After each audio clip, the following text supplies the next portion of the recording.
This Ishod Skate Shop Day board is about 6 weeks old now, and I thought it's a good time to give it a review.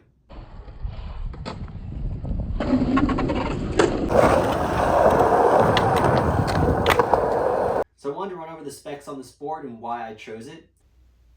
It's an 825 inch by 31.5 inch. The main thing that really attracted me to this board was the wheelbase. The wheelbase on the board did say 13.75, I believe. On Real's website, I think it says like a 13.5 wheelbase. And on another site that carries the board, they say the wheelbase is 13.88. Either way, it's under 14-inch wheelbase, so that's why I really wanted to skate this thing. And I feel like it really made a difference. So to start off, my pop felt a lot better, it felt a lot higher, and it felt a lot easier to get my tricks off the ground. This also applied to my flip tricks. I thought flipping my board was a lot easier. I felt like a lot less effort to flip my board. I mean, it literally felt like I was skating a fingerboard. Also, I really liked the concave. It wasn't like super dramatic, but you kind of can see around the board there is some concave. I think it said like a medium concave on the board, which is pretty accurate, but also that concave definitely helped flip the board as well.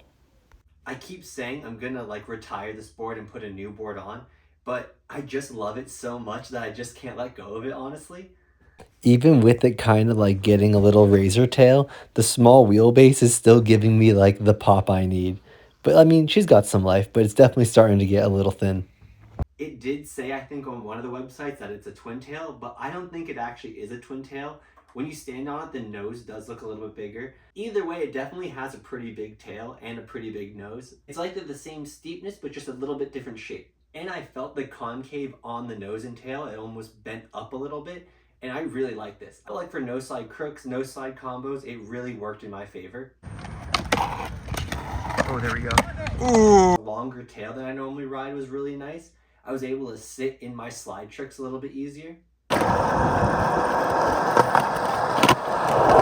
I forgot, and the length is actually 31.5 or something. It's under 32 inches, which is a little bit shorter than I normally ride. I also found this to really benefit me when I was doing pop shove it, 360 flip tricks. It was just much easier to spin. Oh, I guess you have to go wall. The first try.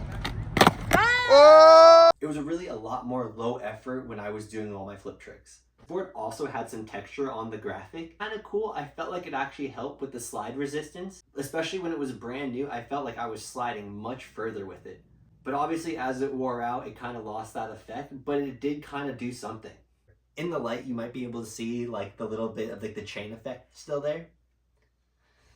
That kind of leads me into the things I actually don't like about this board.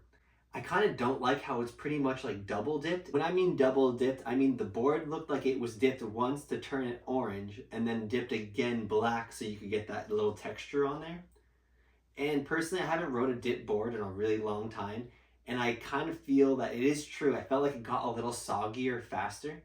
So one of the days when I was skating, it started to drizzle a little bit, and I felt like after that day it drizzled, I felt like I really noticed the difference in the wood. It did feel like not super soggy, like not unskateable, because obviously I still ended up skating it, but I felt like the wood felt a little weaker. You know, for skating this board for about 5 or 6 weeks, it held up really nice. Like there's no major chips. It definitely got dinged up on the sides, but no major chips, which was kind of nice. I mean, it stayed in the skate park most of the time. Don't get me wrong, it definitely spent a good amount of time in the streets too. But that's really the only thing I didn't like about it, was it being dipped. I think if it wasn't dipped, I would have like really loved this board. And this is so minor, like it's not really something to complain about, but that's really the only thing I didn't like about this board. Wrong, it did look really cool with the orange edge. I felt like that looked really nice. So these wheels actually started out on the board originally. After the first or second session, I switched over to the Nuzzi Nugs. These are the 44 millimeters, and these are 48 millimeters. So after riding these for about a month, and I was doing a lot of nose blunts with these, so they kind of got a little like, I don't know, slow or flat or something. I was at the skate park riding these, I was feeling really slow. So I was like, you know what, I'm gonna put the 48s back on. Since they are a little bit wider and stuff, I do get a little bit more speed with them. Overall, I really like this board. Get this board again, I definitely would. I didn't realize that this board was kind of like, not rare, but they only had a few of them at the skate shop. I picked it up at Rose Street Skate Shop, which is my local skate shop. We still had one after skate shop day. I don't know how many they got. On the website, it says each skate shop only got 3 of them. I saw that there was even a gold one of these, and the gold foil was like the super rare limited edition one. It's cool how they even did that. I had no idea. The specs just really worked well for me. It's an Ishod Pro model, which is sick. Skate Shop Day collab board, which is sick, and it's a real deck, so like, I mean, it's all pretty rad. And this was the first real deck I ever rode. I've heard from a lot of people that they are really good skateboards, and I can definitely back that. I really like this board. And real, I'm really serious about you sending me some boards. Just saying, you know? Just asking for a friend, asking for a friend.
It looked good. Is that right? Let's check it out. All right.